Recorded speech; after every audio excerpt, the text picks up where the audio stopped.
आज की इस वीडियो में क्लास 12 के जो इंग्लिश का चैप्टर्स है उसके प्यूरिटी सेक्शंस में चैप्टर्स का नाम और उस चैप्टर्स का लेखक कौन और लेखक का जन्म कब हुआ है इसको टिपिकली याद करेंगे। ठीक, इसके पिछले वाले वीडियो में मैंने आपको समझा दिया था जो प्रोज सेक्शन था उसके चैप्टर्स का नाम, लेखक का नाम और लेखक का जन्म कब हुआ था, ऑथर्स का जन्म कब हुआ था, इसको मैं टिपिकली समझा चुका हूँ। तो आज प्यूरिटी सेक्शन को हम लोग समझेंगे, प्यूरिटी सेक्शन को टिपिकली याद करेंगे। सबसे पहली बात समझिए, प्यूरिटी सेक्शन में जो आपका पहला चैप्टर है, देखो आपका जो इंग्लिश का किताब है क्लास 12 वाले बच्चे उनका दो सेक्शन में किताब बटा हुआ। पहला है प्रोज सेक्शन जिसमें कहानी, निबंध ये सब आते हैं। दूसरे का प्यूरिटी सेक्शन जिसमें कविता आते हैं। तो प्यूरिटी सेक्शन में आपको 10 गो चैप्टर्स पढ़ने हैं और इन चैप्टर्स के लेखक का नाम क्या है, उनका जन्म कब हुआ है, यही सब लोग क्या करेंगे ट्विकली समझेगा। और याद रखिएगा यहाँ से कम 15 से 20 नंबर आपके एग्जाम में लड़ेंगे। कैसे? कम से कम 15 गो ऑब्जेक्टिव आपका लड़ेगा। लेखक किस चैप्टर, कौन लेखक है, किनका जन्म कब हुआ है, ठीक है ना ये, और उसका 5 नंबर का मिलान करने वाला प्रश्न देता है। इसका मतलब प्रोज सेक्शन और प्यूरिटी सेक्शन मिला के आपको 20 अंक का प्रश्न करेगा।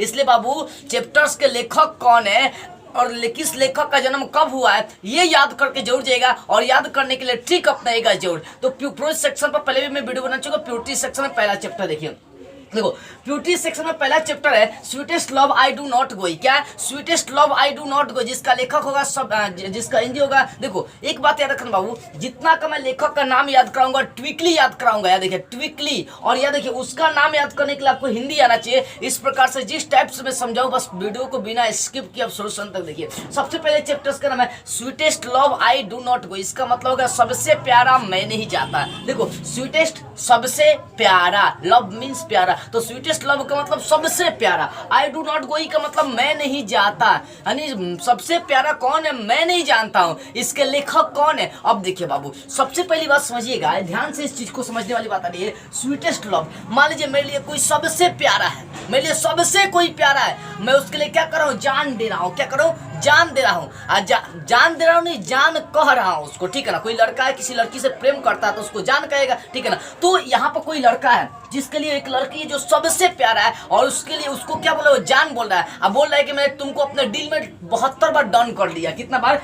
72 बार डन किया। कहते ना डन का मतलब क्या होता है, सेव कर लेना, भेज देना, अपने दिल में रख लेना। याद देखिएगा। तो यहाँ पर ध्यान देने वाली बात ये आ जाए बाबू कि sweetest love I do not गोई, स्वीटेस्ट लव का हिंदी देखना है कि सबसे प्यारा होता है। क्या होता है? स्वीटेस्ट लव का हिंदी होता है सबसे प्यारा होता है। तो मेरे लिए कोई सबसे प्यारा जिसके लिए मैं जान देना चाहता हूँ और उसको 72 बार डन कर चुका हूँ, 72 बार अपने दिल में सेव कर चुका हूँ, तो जान से हो जाएगा जॉन, और उसको 72 बार उसको डॉन किया तो जॉन डोनी हो जाएगा। John Donne. कितने बार सेव किया? 72 बार। इसका मतलब लेखक का जन्म कब हो गया? 1572। अगर ये भी आपको नहीं याद हो रहा है, देखो ये आपको जन्म याद करने का दूसरा भी तरीका मैं आपको बताऊंगा। देखो sweetest love I do not गोई का मतलब सबसे प्यारा मैं नहीं जाता। Sweetest love I do not गोई, सबसे प्यारा मैं नहीं जाता। इसका हिंदी होगा तो मेरे लिए कोई सबसे खास है, कोई मेरे लिए सबसे प्यारा है तो उसके लिए मैं जान दे रहा हूँ। क्या कर रहा हूँ? जान दे रहा हूँ, और जान देने के बदले क्या कर रहा हूँ, मैं उसको डन कर रहा हूँ, अपने दिल में रख रहा हूँ। क्यों? मैं देखो अच्छा कोई भी आदमी किसी के लिए जान कब देता है? जब वो अपना होता है तब ना देता है। तो यहाँ पर जान देने की बात है, इसका मतलब उसको अपने दिल में वो डन किया। तो जान से जॉन और उसको डन किया तो जॉन डोनी, जॉन डोनी। अब देखो लेखक का जन्म कब हुआ, इसके लिए आपको लेखक का नाम देखना, टोटल वर्ड मिलाना है। जॉन से शुरू करना, लगभग 7 गो वर्ड तक जाना शुरू से अंतिम तक। तो सोचो जॉन में 4 गो अक्षर है, यहाँ तक जाएंगे डॉन तक, तो यहाँ जॉन से लेकर DON डॉन तक 7 गो अक्षर हो जा रहा है। कितना? 7 गो। अब बचा एनी तो 2 गो, 72। यानी लेखक का जन्म कब हुआ?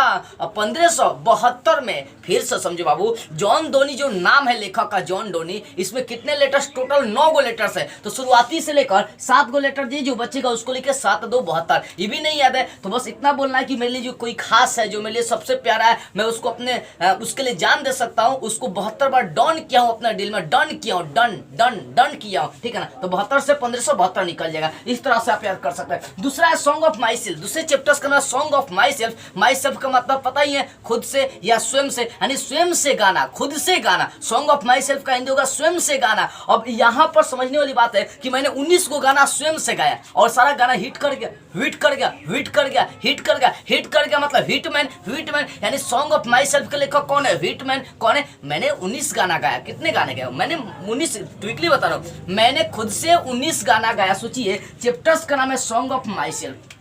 क्या नाम है बाबू? सॉन्ग ऑफ माई सेल्फ, यानी खुद से गाना। तो मैंने खुद से 19 गाना गाया। कितने गाना गाया? 19 गाना गाया, और वो हिट कर गया। तो हिट कर गया तो हिट से हो जाएगा विटमैन, यानी इस चैप्टर्स के लेखक कौन है? सॉन्ग ऑफ माई सेल्फ के विटमैन है। तो पूरा नाम हो जाएगा वाल्ट विटमैन। 19 गाना गाया तो लेखक का जन्म 1819। देखना कितना सिंपल लॉजिक है। तीसरे चैप्टर्स का नाम है now the leaves are falling fast. Now का मतलब पता ही है, अब होता है। लिप्स का मतलब क्या होता है? पत्ते हो गए। फॉलिंग का मतलब गिरना, फास्ट का मतलब तेज, यानी अब पत्ते तेज गिरते हैं। अब पत्ते तेज गिरते हैं। Now the leaves are falling fast, अब पत्ते तेज गिरते हैं। अब इस चैप्टर्स का लेखक कौन? लेखक का जन्म कब, कैसे याद करेंगे? सिंपली मैं बताऊं, देखो यहाँ पर चैप्टर्स का नाम है now the leaves are falling fast. इसका मतलब अब पत्ते तेज गिरते हैं। तो पत्ते कहाँ से गिरे? तो अपने अड्डे से गिर रहे हैं। कहाँ से गिरे? अड्डे से गिरे। तो अड्डे से हो जाएगा अड्डेन, यानी इस चैप्टर्स का लेखक कौन? अड्डेन। यानी now the leaves are falling fast का लेखक कौन? WH अड्डेन। बस इतना ध्यान रखना, अगर जिस चैप्टर्स को आपको लेखक निकालना है उसका हिंदी आपको कर देना चाहिए भैया, इसके सिवा और कुछ नहीं। तो now the leaves are falling fast का हिंदी हो जाएगा अब पत्ते गिरते हैं, अब पत्ते तेज गिरते हैं। तो कहां से गिर? अपने अड्डा से गिर रहे हैं। अड्डा से क्या निकल जाएगा? अड्डेन हो जाएगा, यानी लेखक कौन? WH अड्डेन। और याद रखिए कितने पत्ते एक बार में गिरते हैं? 7 पत्ते एक बार में गिरते हैं। कितने? 7 एक बार में पत्ते गिरते हैं, ठीक है ना। एक बार में कितने कितने पत्ते गिरे अपने अड्डे से? 7। लेखक का जन्म कब हो जाएगा? 1907 में। चौथे चैप्टर्स का नाम है ऑड टू ऑटम। क्या? Ode to autumn. क्या नाम है? Ode to autumn. इसका मतलब शरद ऋतु के लिए, शरद ऋतु के लिए, शरद ऋतु में, ऑड टू ऑटम। अब इसके लेखक कौन है? इसको समझिए। शरद ऋतु को मान के चलिए ठंडी का दिन, ठीक है, ठंड का दिन, सर्दी का दिन, सर्द इसी को बोलेंगे। तो शरद ऋतु के लिए हम लोग ठंडी का दिन मान रहे हैं। तो कोई क्या कर रहा है? ठंडी का दिन है, ध्यान दीजिएगा, इसको समझिएगा। लॉजिकली मैं आपको समझाने की कोशिश कर रहा हूं बाबू। ठंडी का कोई दिन है, ठीक है ना, ठंडी का दिन है, और कोई क्या कर रहा है? थर थर थर थर थर थर थर थर कांप रहा है। तो कांपते समझिए, आदमी जब कांपता है ना तो किट किट की आवाज निकलता है। किट किट की आवाज निकालता है। क्या निकालता है बाबू? किट किट की आवाज निकालता है। तो शरद ऋतु की बात कर रहे हैं। तो जब शरद ऋतु आ रही है तो उस समय कोई लड़का है जो क्या कर रहा है? वो कांप रहा है। कांपते हुए उसके मुंह से आवाज निकले kit kit kit kit kit kit kit kit kit. दांतों जब ठेकता है ना, किट किट की आवाज निकलती है, ठीक है ना। तो यहाँ से निकल जाएगा किड्स, यानी कौन किड्स? तो जॉन किड्स, क्योंकि ऑप्शन में आपको जॉन दुगो हो सकता है, लेकिन किड्स दुगो नहीं होगा, याद रखिएगा, ठीक है ना। तो मेरे कहने का ऑड टू ऑटम, शरद ऋतु के लिए इसका हिंदी होगा। तो शरद ऋतु में कोई स्नान किया है, वो क्या कर रहा है? थर थर कांप रहा है। तो कांपते समय उसके मुंह से कौन सी आवाज निकलती है? दांत टकराता है। अब देखिए kit kit kit kit kit kit kit kit की आवाज निकलती है। इसका मतलब इसके लेखक कौन हो गया? जॉन किड्स हो गया। अब यहाँ से जन्म इनका कैसे याद करेंगे? तो कुछ नहीं करना है बाबू, बस इतना देखिए, किड्स में कौ गो अक्षर है? 2 4 5 गो। जॉन किड्स है ना लेखक, तो किड्स में 5 गो अक्षर, ठीक है ना। आज जॉन में 4 गो अक्षर, तो 5 और 4 जोड़ दीजिए 9, यानी इनका जन्म कब हुआ है? 1795 में। यानी किड्स में 5 गो अक्षर और उसको जॉन में 4 गो, तो 5 4 जोड़ देंगे 9, कितना हो गया? 95। यानी जॉन किड्स का जन्म 1795, ठीक है। अगर इसे 50 चैप्टर्स एन इपिटाफ। देखो इपिटाफ का मतलब होता है समाधि लेख। तो एन इपिटाफ का मतलब एक उस्मा भी हो सकता है, या बोल सकते हैं एक समाधि लेख। क्या बोल सकते हैं बाबू? एक समाधि लेख। एन इपिटाफ का हिंदी होता है एक समाधि लेख। अब देखिए कहने का मतलब 73 साल का क्या है? एक 73 साल का आदमी है जो समाधि ले लिया है, मतलब ढीला ढाला आदमी था 73 साल का, वो मर गया। ढीला ढाला था, ढीला ढाला आदमी था, वो मर गया, और उसके बाद वो क्या किया? समाधि ले लिया। तो सोचनीय बात है, एन इपिटाफ का हिंदी होता है, एन इपिटाफ जो चैप्टर्स है उसका हिंदी होगा एक समाधि लेख। तो एक समाधि, 73 साल का ढीला ढाला आदमी मर गया, तो ढीला ढाला मर गया तो ढीला मेयर, ढीला ढाला से ढीला, और मर गया तो मेयर, यानी ढीला मेयर, यानी 73 साल का आदमी मर गया ना ढीला ढाला, वो समाधि ले चुका है। इसका मतलब क्या हो गया बाबू? कि इसके लेखक कौन है? डीला मेयर। आप पूरा नाम देखेंगे तो वाल्टर डीला मेयर। देखो लॉजिक है ये सब याद करने का। एन इपिटाफ का मतलब क्या? एक समाधि लेख। तो 73 साल का कोई आदमी है, कोई बुजुर्ग है, जो इंसान क्या किया? समाधि ले लिया, मतलब मर जाने के बाद उसको समाधि दिया गया। देखिएगा, मर जाने के बाद उसको समाधि दिया गया, यानी ढीला ढाला था, मर गया तो समाधि दे दिया लोग। तो कहने का मतलब ढीला ढाला तो डीला डीला हो जाएगा, और मर गया तो मेयर, एंड डीला मेयर, यानी इसका लेखक कौन है? डीला मेयर। कितने साल का इंसान था? 73। इसका मतलब जन्म कब हुआ है? 1873 ईस्वी में। कब? 1873 में। आगे द सोल्जर। क्या द सोल्जर? सोल्जर का मतलब पता ही हो, सैनिक। सोल्जर मीन्स क्या होता है? सैनिक। अब द सोल्जर चैप्टर्स का लेखक कौन है? The soldier is written by dot dot. लेखक कौन है? अब सोल्जर का मतलब होता है सैनिक। अब एक चीज यहाँ पर मैं आपको समझा देना चाहूँ पहले स्पष्ट। एक सैनिक है जो अभी इस चैप्टर्स का लेखक याद करना चाहते हैं, तो एक सैनिक है जो अपने मुंह में 7 से 8 बार क्या किया, अपना रूप सुंदर करने के लिए क्रीम लगा रहा है। इसको देखो किस लॉजिक से मैं याद कर रहा हूँ। इस द सोल्जर चैप्टर्स के लेखक कौन है, इसके लिए सोल्जर का हिंदी पता होना चाहिए। सोल्जर मीन्स सैनिक। एक सैनिक है जो 7 से 8 बार क्रीम लगा चुका है। कहाँ लगाया बाबू, तो अपने रूप में लगाया है। तो रूप में लगाया तो रूपाट हो जाएगा, क्योंकि अपने मुंह में लगाया, अपने चेहरे में लगा, तो रूप लेकर चलिए, ठीक है। तो रूप से क्या हो जाएगा, रूपाट हो जाएगा। लेकिन अब ध्यान दीजिएगा, जब वो क्रीम लगा लिया है तो सब ब्रोकर नहीं लग रहा। ब्रोकर मीन जोकर नहीं लग रहा है। तो रूप में लगा तो रूपट, और कैसा लग रहा है, ब्रोकर नहीं लग रहा है, तो रूपट ब्रुक हो जाएगा। यानी लेखक का जन्म कब है, सॉरी इस चैप्टर्स के लेखक कौन है, रिपोर्ट ब्रुक। कौन है, रिपोर्ट ब्रुक। देखो जितना सिंपल मैं तरीका ढूंढ सकता हूँ उतना सिंपल कोशिश करता हूँ, वैसा ट्रिक कोशिश करता हूँ कि आपको उस ट्रिक के माध्यम से अच्छी तरह से समझा सकूं, ठीक है। द सोल्जर एक सैनिक है, ठीक है ना। तो 7 से 8 बार उसने क्या किया, क्रीम लगा लिया मुंह में। तो किसने लगाया, रूप को चमकाने के लिए, तो रूप से रूपट, लेकिन फिर भी ब्रोकर लग रहा है, तो रिपोर्ट ब्रुक हो जाएगा। यानी इसके लेखक कौन, रूपट ब्रुक। आज 7 से 8 बार लगाया तो इसका मतलब 78। 7 से 8 बार क्या हो जाएगा, 78 नहीं, 78 नहीं, 7 से 8 बार, पहले 7 लिखो बाद में 8 लिखो, 87 हो जाएगा। 7 से 8 बार, तो 7 से 8 बार लगाया तो 87 हो गया ना, पहले 7 फिर 8 लिखे तो 87 हो गया। यानी इसका जन्म, लेखक का जन्म कब हुआ, 1887 ईस्वी में, ठीक है। आगे देखिए जब बाबू 7वें चैप्टर का नाम है मैकबेटी। हाँ जी देखिए, मैकबेटी द माई एस्ट्री का मतलब क्या होता है, रहस्य, ठीक है ना। मैकबेटी एक बिल्ली का नाम है, मैकबेटी एक बिल्ली का नाम है, मतलब रहस्यमयी बिल्ली। मैकबेटी जो है ना एक रहस्यमयी बिल्ली है। तो मैकबेटी द माई कैट के लेखक कौन है ये बताना। तो सबसे पहली बात समझिए, ध्यान से इस चीज को समझिएगा, इसका लेखक का जन्म जो है नहीं दिया गया किताब में, लेकिन फिर भी मैं आपको समझा रहा हूँ। मैकबेटी द माई कैट, इसके लेखक कौन होंगे, तो क्या ना रहस्यमयी बिल्ली है। क्या है, एक रहस्यमयी बिल्ली है जो टीटी की आवाज कर रहा है, और करते करते इलिट पलट गया। तो इलिट से इलिट मतलब टीटी की आवाज निकाला तो टी, इलिट गया तो इलिटना मतलब उलिटना लेके चले। तो आपको लॉजिक से समझाया ना। तो टी इलियट बोलिए, टी इलियट, यानी इसके लेखक कौन है, टी इलियट भी कह सकते हैं। सिंपली समझिए, मैकबेटी द माई एस्ट्री कैट, इसका मतलब एक रहस्यमयी बिल्ली है जो अपने मुंह से काची की आवाज निकाल रहा है बाबू, टी की आवाज निकाले, टी। आवाज निकालते समय इलिट पलट गया, तो इलिट चलिए, तो इलिट से हो जाएगा, टीटी की आवाज निकाला है पहले, ठीक है ना। टीटी की आवाज निकालने के बाद इलिट पलट गया तो टीएस इलियट हो जाएगा। यानी इसके लेखक कौन है बाबू, टीएस इलियट है। कौन है, इसके लेखक का टीएस इलियट, ठीक है ना। इतना याद समझ में आ गया। इसका जन्म नहीं है, एग्जाम में कभी पूछा भी नहीं है। मैकबेटी द माई कैट के लेखक कौन हो जाएगा, टीएस इलियट। कैसे, एक रहस्यमयी बिल्ली, इसका हिंदी होगा रहस्यमयी बिल्ली। तो रहस्यमयी बिल्ली है जो केची का टीटी की आवाज निकालते समय इलिट पलट गया है, इसका मतलब टीएस इलियट हो जाएगा। आगे देखिए 8वें चैप्टर का नाम फायर हाइमन। क्या है, फायर हाइमन नहीं है, फायर हाइम, इसका मतलब होता है आग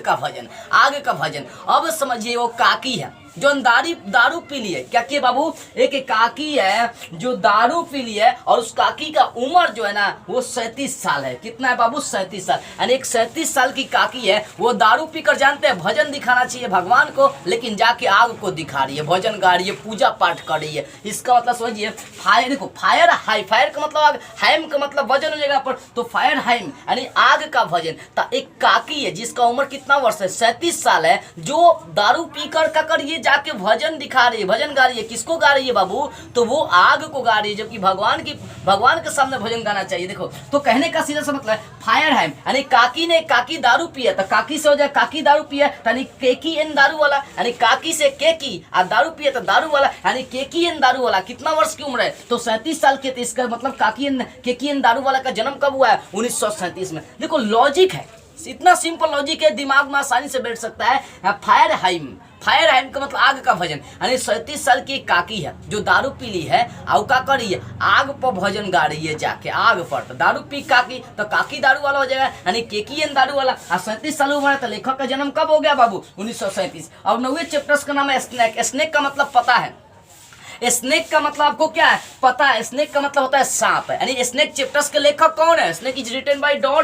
स्नेक के लेखक कौन है। अब देखो बाबू, स्नेक के लेखक कौन है समझिए पहले। इसको समझने के लिए, स्नेक मीन्स होता है सांप। अब एक लड़का है जो सांप को देखा है, सिर्फ जानते हैं, तो 85 मीटर दूर भाग गया ससुरी सांप को देखे। यानी हर्बर में, ध्यान दीजिएगा, हर्बर में देखिएगा, एक लड़का है जो सिर्फ सांप को देखा है, तो हर्बर में इतना रेस भागा कि 85 मीटर दूर भाग गया। तो हर्बर में तो हर्बर्ट हो जाएगा, रेस से तो लॉरेंस हो जाएगा, यानी हर्बर्ट लॉरेंस है। देखो समझिएगा बाबू, सबसे पहली बात समझिए लॉजिक। स्नेक मतलब सांप। मान लीजिए मैं ही हूं, मैंने सांप को देखा, देखने के बाद हड़बड़ा गए, हर्बर में मैंने रेस से भागा, रेस से भागते भागते 85 मीटर दूर चला गया। इसका मतलब हर्बर में हर्बर्ट हो जाएगा, रेस से तो लॉरेंस हो जाएगा। कितना मीटर दूर भागा है, यानी लेखक का जन्म 85 मीटर दूर भागा है, तो लेखक का जन्म 1885। देखो कितना अच्छा लॉजिक है। यानी स्नेक चैप्टर्स के लेखक कौन है? डेविड हर्बर्ट लॉरेंस, जिनका जन्म 1885 में हुआ है। सर सांप देखकर